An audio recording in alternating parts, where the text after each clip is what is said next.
Hi நண்பர்களே, இது சனா சேவை மையம் யூடியூப் சேனல். நம்ம சேனலில் இன்றைக்கி என்ன செய்தி பார்க்க போகிறோம் அப்படின்னா, ஆதார் கார்டு அப்டேட் பண்ணதுக்கு கால அவகாசத்தை மத்திய அரசு நீடிச்சிருக்காங்க. ஆதார் கார்டுங்கிறது இன்றைக்கி ஒரு முக்கியமான தனித்துவமான ஒரு அடையாள அட்டையாக நமக்கு இருக்குது.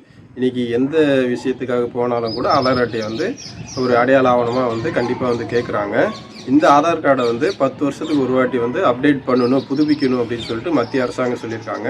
இதற்கான கால அவகாசமாக 2024 செப்டம்பர் 14 நியமிச்சிருந்தாங்க.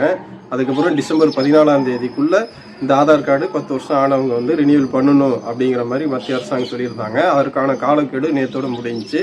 தற்போது மத்திய அரசாங்கம் என்ன செஞ்சுருக்காங்க அப்படின்னா, அடுத்த வருஷம் 2025 வருஷம் ஜூன் 14 வரைக்கும் உங்களுடைய ஆதார் கார்டை புதுப்பிச்சுக்கலாம் அப்படின்னு சொல்லிட்டு மத்திய அரசாங்கம் சொல்லியிருக்கு.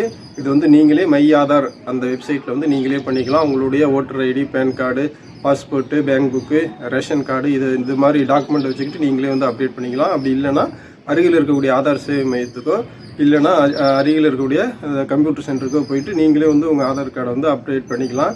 ஆதார் கார்டு 10 வருஷம் ஆனவங்க அப்டேட் பண்ணால் தான் அது செயலில் இழுக்காமல் இருக்கும். இல்லைன்னா உங்களுடைய ஆதார் கார்டு நீங்கள் ஆதார் கார்டு கையில் வச்சுருந்தாலும் கூட எந்த விஷயத்துக்காக அதை பயன்படுத்த முடியாது. அது டீஆக்டிவேட் ஆகிடும். அதனால் ஆதார் கார்டு எடுத்து 10 வருஷம் ஆனவங்க நீங்கள் கண்டிப்பாக அப்டேட் பண்ணி தான் ஆகணும். அதற்கான கால அவகாசம் 2025ஆம் ஆண்டு ஜூன் 14 வரையும் மத்திய அரசாங்கம் கொடுத்துருக்காங்க. இது ஒரு அருமையான வாய்ப்பு. இந்த வாய்ப்பை ஆதார் கார்டை எடுத்து 10 வருஷம் ஆனவங்க இந்த வாய்ப்பை பயன்படுத்திக்கங்க. நன்றி.